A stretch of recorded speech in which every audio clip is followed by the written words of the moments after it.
ان قریب ایک ایسا مہینہ شروع ہونے والا ہے جس مہینے کی فضیلت کو خود اللہ تبارک و تعالی نے اپنی مقدس کتاب، اپنے مقدس نبی پر، اپنے سید الانبیاء محبوب کبریا جناب محمد الرسول اللہ صلی اللہ علیہ وسلم پر جو آخری کلام نازل کیا، اس کلام میں، اس کتاب میں، اس قرآن مقدس میں اس مہینے کی فضیلت کو اللہ نے بیان کیا۔ اس مہینے کا نام رمضان المبارک، بڑا مقدس مہینہ۔ قرآن مجید میں کسی مہینے کا نام صراحتاً نہیں آیا، صرف رمضان کے مہینے کا نام قرآن مجید میں آیا ہے صراحت کے ساتھ، واضح طور پر۔ اور رمضان کو فضیلت کس وجہ سے ہوئی؟ کہا کہ رمضان قرآن کا مہینہ ہے، کہ رمضان وہ مہینہ ہے جس میں قرآن نازل ہوا، اللہ کا کلام نازل ہوا۔ اللہ تبارک و تعالیٰ نے اس مہینے میں آسمان دنیا پر اپنے قرآن مجید کو نازل کیا ہے۔ اس اعتبار سے رمضان کو بڑی فضیلت حاصل ہے۔ اور رمضان نیکیوں کا سیزن ہے۔ یہ رمض عربی کا لفظ ہے۔ رمض کے معنی ہوتے ہیں جلانا، جھلسانے والا، جلا دینے والا۔ محققین فرماتے ہیں، علماء فرماتے ہیں کہ رمضان یہ بندوں کے گناہوں کو جلا دیتا ہے۔ 11 مہینے بندوں نے جو گناہ کیے ہیں، یہ مہینہ ان کے گناہوں کو جلا کر بالکل ختم کر دیتا ہے۔ صغیرہ گناہوں کو بالکل جلا دیتا ہے، اور کبیرہ گناہوں کو، جو بڑے گناہ ہیں، سچی پکی توبہ کرنے والوں کے اللہ تبارک و تعالیٰ اس مہینے میں مغفرت فرما دے۔ باقی مہینوں میں گناہ گار خود اللہ کی رحمت کو تلاش کرتے ہیں، اس مہینے میں اللہ کی رحمت گناہ گاروں کو تلاش کرتے ہیں۔ باقی 11 مہینوں میں اللہ کی رحمت تقسیم ہوتی ہے، اس مہینے میں اللہ کی رحمت لٹائی جاتی ہے۔ باقی مہینوں میں اللہ کی رحمت برستی ہے، اس مہینے میں اللہ کی رحمت کا سیلاب آتا ہے۔ جیسے سیلاب آنے پر وہ اپنے ساتھ ہر کچھ بہا کر لے جاتا ہے، ایسے ہی یہ رحمت کا سیلاب آ کر انسانوں کے، مسلمانوں کے، سچی پکی توبہ کرنے والے کے چھوٹے بڑے گناہوں کو اپنے ساتھ بہا کر لے جاتا ہے۔ اور رمضان کا مقام، رمضان کی حیثیت وہ ہے جیسے انسان کو تمام مخلوقات میں فضیلت حاصل ہے، جیسے سارے پیغمبروں کو تمام انسانوں پر فضیلت حاصل ہے، اور جیسے سید الانبیاء محبوب کبریا جناب محمد الرسول اللہ صلی اللہ علیہ وسلم کو تمام نبیوں پر جو فضیلت حاصل ہے اور ساری انسانیت پر جو فضیلت حاصل ہے، ایسے ہی رمضان کو سارے مہینوں پر فضیلت حاصل ہے۔ ہمارے نبی صلی اللہ علیہ وسلم سید الانبیاء ہیں، اور رمضان سید الشہور ہے، مہینوں کا سردار ہے۔ قیامت کے دن اللہ کے نبی صلی اللہ علیہ وسلم سفارش کریں گے، اور قیامت کے دن یہ روزہ بھی، رمضان اور روزے بھی سفارش کریں گے۔ اللہ کے نبی صلی اللہ علیہ وسلم نے ارشاد فرمایا، الصیام والقرآن یشفعان للعبد، کہ رمضان اور قرآن قیامت کے دن بندے کے لیے سفارش کریں گے، شفاعت کریں گے۔ لیکن کس کی سفارش کریں گے، کس کی شفاعت کریں گے؟ جو شخص روزہ رکھتا ہوگا، پابندی کے ساتھ روزہ رکھتا ہوگا، روزے کے لوازمات کو پورا کرتا ہوگا، جیسا روزہ رکھنے کا حق ہے ویسا روزہ رکھتا ہوگا، اس کے لیے یہ روزہ سفارش کرے گا۔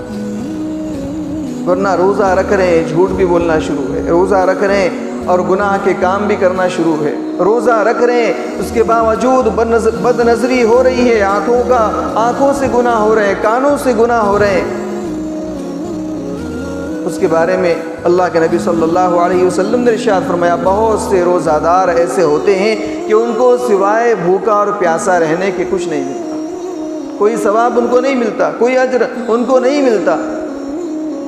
کیوں؟ کیونکہ انہوں نے روزہ تو رکھ لیا لیکن گناہ کرتے رہے، آنکھوں سے گناہ کرتے رہے، کانوں سے گناہ کرتے رہے، اور نہ جانے کیسے کیسی گناہ کرتے رہے جس کی وجہ سے وہ بھوکے اور پیاسے رہے لیکن ان کو ثواب نہیں ملا۔ فتوے کے اعتبار سے آپ پوچھیں گے کہ روزہ ہو گیا؟ تو ہاں روزہ ہو گیا۔ کوئی آدمی آئے گا کہ میں نے جھوٹ بول دیا، میرا روزہ ہو گیا؟ ہاں روزہ ہو گیا۔ فتوے کے اعتبار سے روزہ ہو جائے گا لیکن تقوی کے اعتبار سے وہ روزہ کمال کا روزہ نہیں ہوگا۔ تو یہ رمضان بڑی فضیلت کا حامل ہے۔ امام ربانی محبوب سبحانی شیخ عبد القادر جیلانی رحمۃ اللہ علیہ نے لفظ رمضان کی تحقیق، لفظ رمضان کے اسرار اور رموز کو بیان کرتے ہوئے بڑی عجیب بات لکھی ہے۔ آپ کی کتاب ہے غنیۃ الطالبین، اس میں شیخ نے لکھا ہے کہ رمضان 5 احرف، الراء رضوان اللہ، والمیم محبت اللہ، والضاد زمان اللہ، والالف الفت اللہ، والنون نور اللہ۔ یعنی رمضان کا جو راہ ہے اس راہ سے رضوان اللہ یعنی اللہ کی رضا کی طرف اشارہ ہے، میم سے محبت اللہ یعنی اللہ کی محبت کی طرف اشارہ ہے، ضاد سے ضمان اللہ یعنی اللہ کی ضمانت کی طرف اشارہ ہے، الف سے الفت اللہ یعنی اللہ کی محبت کی طرف اشارہ ہے، اور نون سے نور اللہ یعنی اللہ کے نور کی طرف اشارہ ہے۔ اس سے معلوم ہوا کہ رمضان رضائے الہی، محبت الہی، عطائے الہی اور ضمانت الہی، الفت الہی اور نور الہی کا مہینہ ہے۔ رمضان کی بے شمار فضیلتیں، اللہ تعالیٰ نے فرمایا کہ رمضان کا مہینہ وہ مہینہ ہے جس میں قرآن نازل کیا۔ ارشاد ہوا شہر رمضان الذی انزل فیہ القرآن ہدی للناس وبینات من الہدی والفرقان۔ رمضان کا مہینہ وہ مہینہ ہے جس میں اللہ تبارک و تعالیٰ نے قرآن کو نازل کیا، اور قرآن کیا ہے؟ ساری انسانیت کے لیے ہدایت ہے۔ ہدی للناس، ساری انسانیت کے لیے ہدایت ہے، صرف مسلمانوں کے لیے نہیں، صرف متقیوں کے لیے نہیں، صرف نماز پڑھنے والوں کے لیے نہیں، صرف روزہ رکھنے والوں کے لیے نہیں، بلکہ ہدی للناس، ساری انسانیت کے لیے ہدایت ہے۔ قرآن صرف ہمارے لیے نہیں آیا، ساری انسانیت کے لیے آیا۔ یہ الگ بات ہے کہ ہم نے اس کو اپنی جاگیر سمجھ رکھا ہے مسلمانوں نے، اور جاگیر بھی ایسے سمجھا ہے کہ نہ قرآن کی تلاوت کرتے ہیں نہ قرآن کو سمجھنے کی ہمیں توفیق ہوتی ہے۔ تو رمضان اس اعتبار سے فضیلت کا حامل ہے کہ اس میں اللہ نے قرآن کو نازل کیا ہے، اور اللہ کا کلام یہ بڑی فضیلتوں والا، برکتوں والا۔ یقیناً قرآن کے بارے میں اللہ نے خود کہا ہے لو انزلنا هذا القرآن على جبل لرأيته خاشعا متصدعا من خشیۃ اللہ، اگر ہم اس کو کسی پہاڑ پر نازل کر دیتے، لو انزلنا هذا القرآن على جبل، اگر ہم اس قرآن کو کسی پہاڑ پر نازل کر دیتے، لرأيته خاشعا متصدعا من خشیۃ اللہ، تو اے میرے محبوب آپ ضرور دیکھتے کہ وہ پہاڑ اس کی عظمت کی وجہ سے، اس کی ہیبت کی وجہ سے وہ پہاڑ ریزہ ریزہ ہو جاتا۔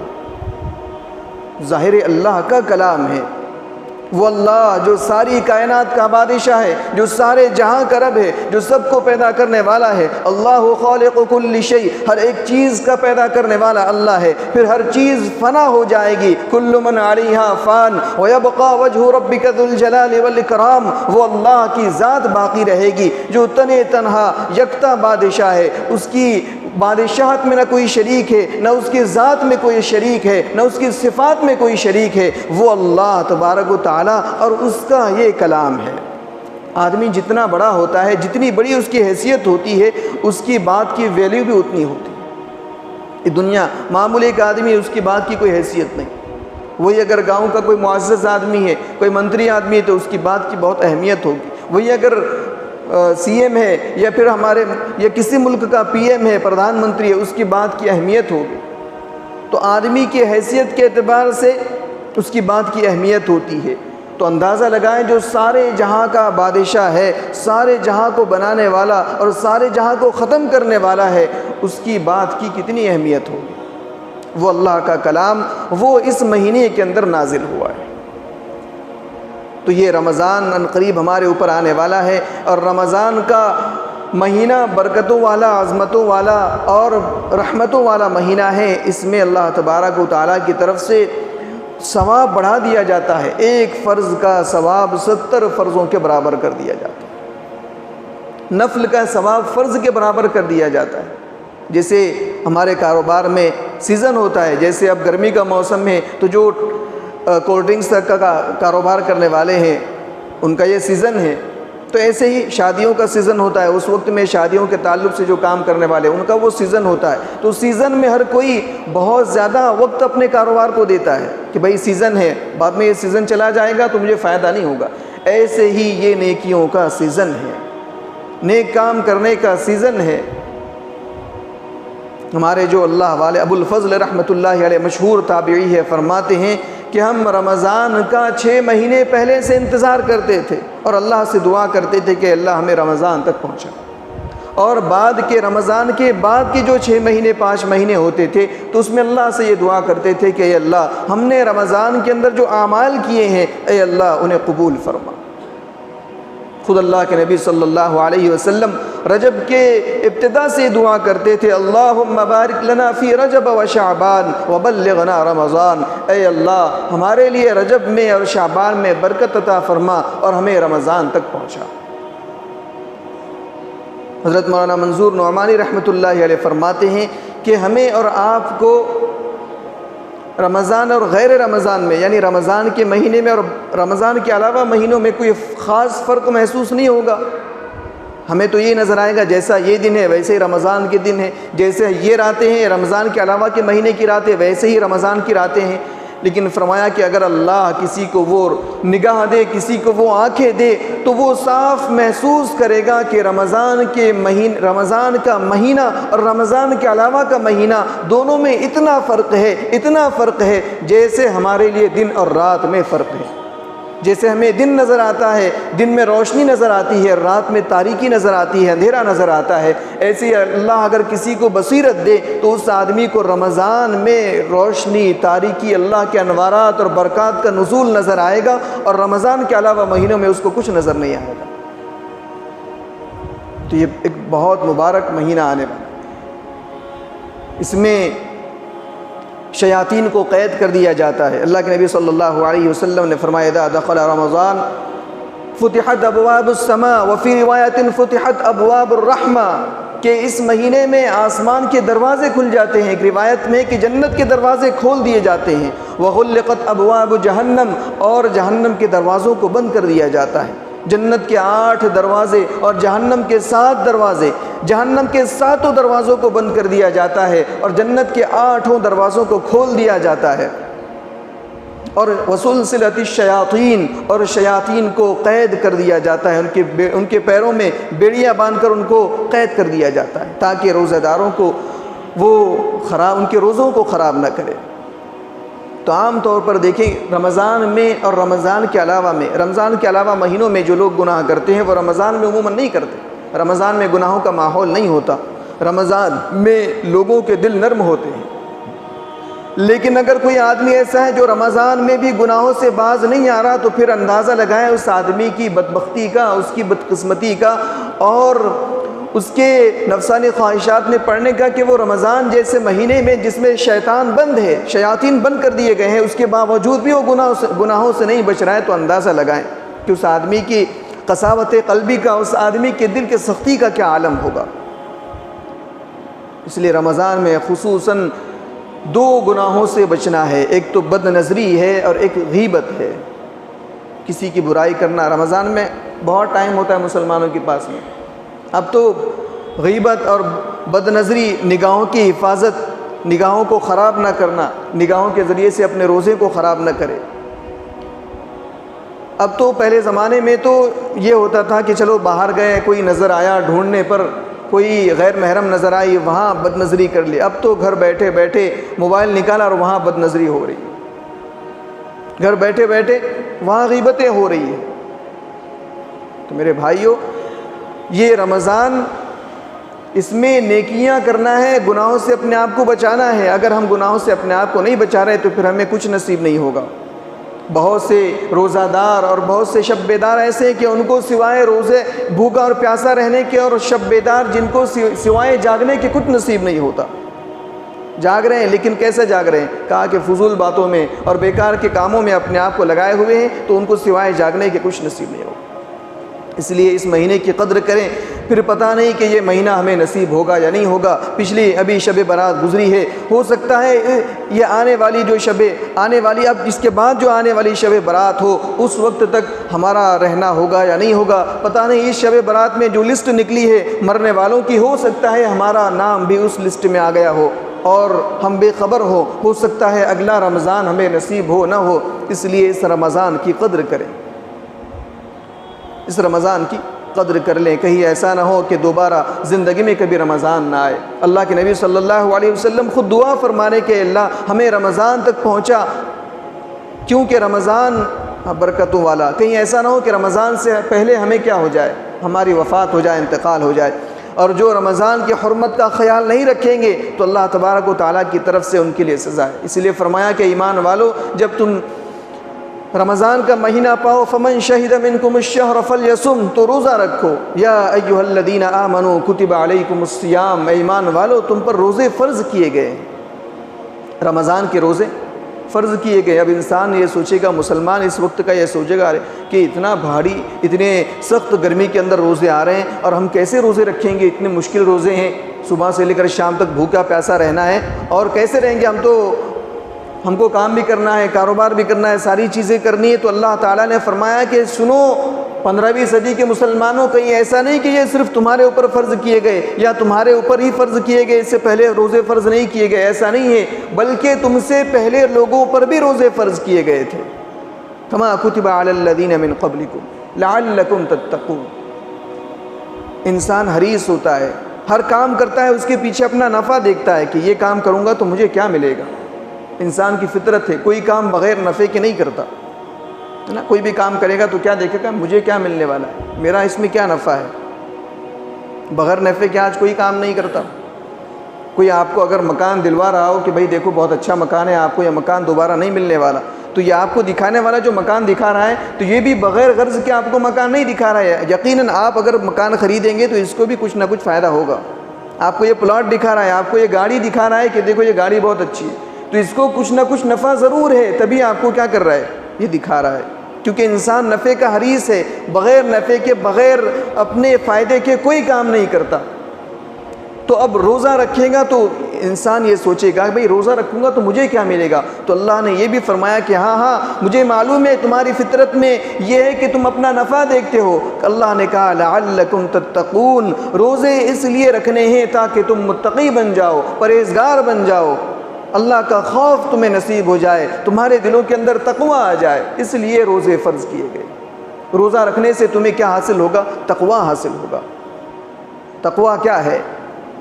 حضرت عمر بن خطاب رضی اللہ عنہ نے ابی بن کعب رضی اللہ عنہ سے پوچھا، سوال کیا کہ یہ تقوی کیا چیز ہے؟ تو حضرت ابی بن کعب رضی اللہ عنہ نے فرمایا بہت آسان ہے۔ کہا کہ امیر المومنین، کیا آپ کبھی کسی خاردار جھاڑیوں سے گزرے ہیں، کانٹے دار درختوں کے پاس سے گزرے ہیں؟ کہا ہاں گزرا ہوں۔ کہا آپ وہاں کس طرح چلتے ہیں؟ کہا میں اپنے آپ کو اور اپنے کپڑوں کو سمیٹ کر چلتا ہوں کہ کہیں ان کانٹوں میں، ان جھاڑی دار درخت میں میرے کپڑے نہ الجھ جائے۔ کہا امیر المومنین یہی تو تقوی ہے۔ کہا دنیا اور دنیا کی رنگینیاں اور دنیا کے خواہشات، دنیا میں رہتے ہوئے اپنے آپ کو اس طرح سمیٹ کر نکل جانا ہے دنیا سے کہ دنیا کے جھمیلے میں اور دنیا کی خواہشات میں آدمی لگنے نہ پائے۔ دنیا میں تو رہو لیکن دنیا کو اپنے اندر آنے نہ دو۔ کشتی اس وقت تک سلامت رہتی ہے جب تک وہ پانی کے اوپر چلتی ہے۔ جب کشتی میں پانی داخل ہو جاتا ہے تو کشتی ڈوب کر ختم ہو جاتی ہے۔ ایسے ہی جب تک ہم اس دنیا میں ہیں تب تک صحیح سلامت ہے، لیکن دنیا اگر ہمارے اندر آ گئی، دنیا ہمارے دل میں بس گئی تو پھر ہمارا بھی انجام برا ہوگا۔ اس لیے دنیا کو ضرورت کے بقدر استعمال کرنا ہے اور تقوی حاصل کرنا ہے، پرہیزگار بننا ہے۔ اس لیے کہا کہ من صام رمضان ایمانا و احتسابا غفر له ما تقدم من ذنبه، جو شخص رمضان کے مہینے کے روزے رکھے گا اور ایمان اور اعمال کے ساتھ، ایمان کے ساتھ اور اخلاص کے ساتھ میں ثواب حاصل کرنے کی غرض سے جو شخص روزہ رکھے گا اللہ تبارک و تعالیٰ اس کے سارے گناہوں کو معاف کر دیں گے۔ پچھلی زندگی میں اس نے جو گناہ کیے ہیں وہ سارے گناہوں کو اللہ کیا کر دیں گے؟ معاف کر دیں گے۔ دیکھیں عموماً یہ لوگ یہ سمجھتے ہیں گناہ معاف کرنے کا مطلب یہ کہ ہم چاہے کچھ بھی کام کریں ہمارے گناہ معاف ہو جائیں گے۔ مثال کے طور پر کوئی آدمی ایسا ہے جس نے اپنے بہنوں کا حصہ نہیں دیا، جس نے اپنے بہنوں کا حق دبا دیا، کسی نے اپنے والدین کو ناراض کر دیا، کسی نے اپنے پڑوسی کو ناراض کر دیا، اس کے ساتھ جھگڑا کر لیا، کسی نے اپنے بھائی کا حق مار دیا، اور پھر یہ سوچتے ہیں کہ ہم رمضان کے روزے رکھیں یا تلاوت کریں تو ہمارے سارے گناہ معاف ہو جائیں گے۔ ایسا نہیں، دو چیزیں الگ الگ ہیں، ایک حقوق اللہ ہے، دوسرے حقوق العباد ہیں۔ ایک اللہ کے حقوق ہیں، دوسرے بندوں کے حقوق ہیں۔ اللہ کے حقوق میں بندوں کے حقوق میں فرق ہے۔ اللہ کے جو حقوق ہیں وہ نماز ہے، روزہ ہے، یہ اللہ تعالیٰ کے حقوق میں سے ہیں، عبادتیں یہ اللہ تعالیٰ کے حقوق میں سے ہیں۔ اسی طرح بندوں کے حقوق بھی ہے، بیوی کا حق ہمارے اوپر ہے، بچوں کا حق ہمارے اوپر ہے، بہنوں کا حق ہمارے اوپر ہے، والدین کا حق ہمارے اوپر ہے۔ اگر کوئی اس میں کمی کوتاہی کرے گا تو جب تک وہ حق والا معاف نہیں کرے گا اس وقت تک اللہ تعالیٰ بھی معاف نہیں کرے گا۔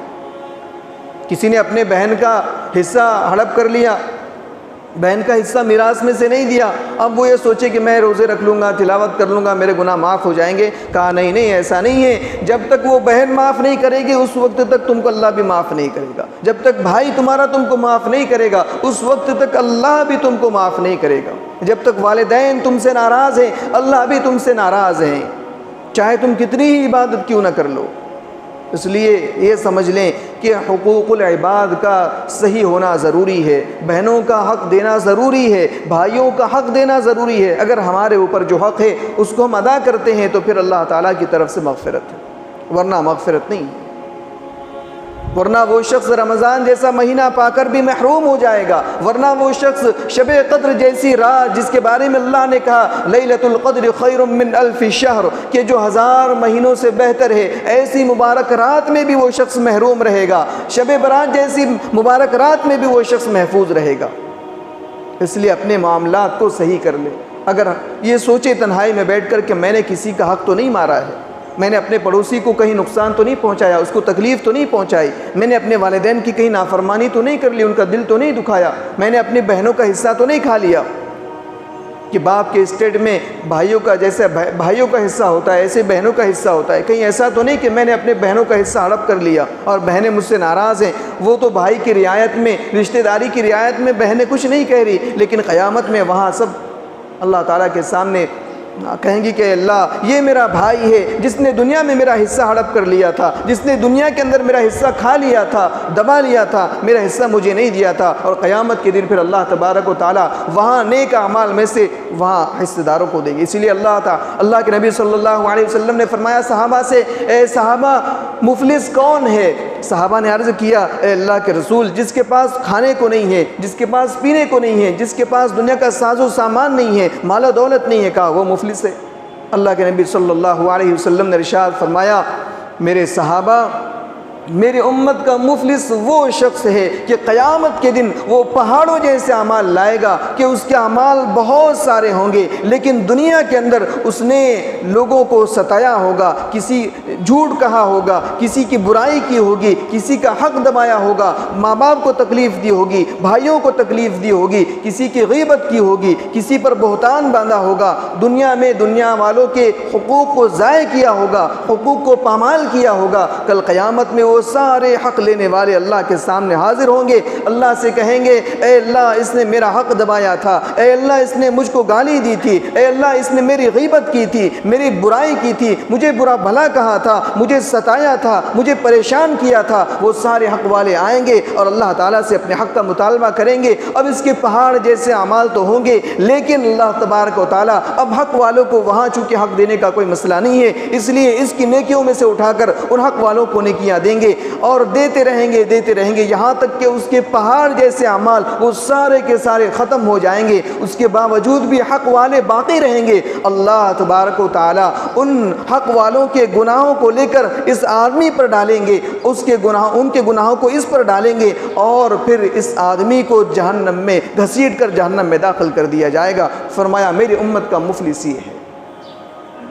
اندازہ لگائیں چاہے ہم کتنے نیک اعمال کر لیں، لیکن اگر ہمارے معاملات صحیح نہیں ہیں تو پھر قیامت میں ہماری بخشش اور مغفرت نہیں ہو سکتی۔ اس لیے معاملات کو صحیح کر لیں، رمضان کے شروع ہونے سے پہلے ہم اپنے سارے معاملات کو درست کر لیں، کسی کا حق ہمارے اوپر ہوگا اس کو درست کر لیں، اس سے جا کر معافی مانگ لیں، کہیں ایسا نہ ہو کہ ہم رمضان کی برکتوں سے محروم ہو جائے، کہیں ایسا نہ ہو کہ پھر یہ رمضان تو مل گیا لیکن پتہ نہیں آئندہ رمضان ملے گا یا نہیں ملے گا۔ اس لیے اس رمضان کی قدر کر لیں۔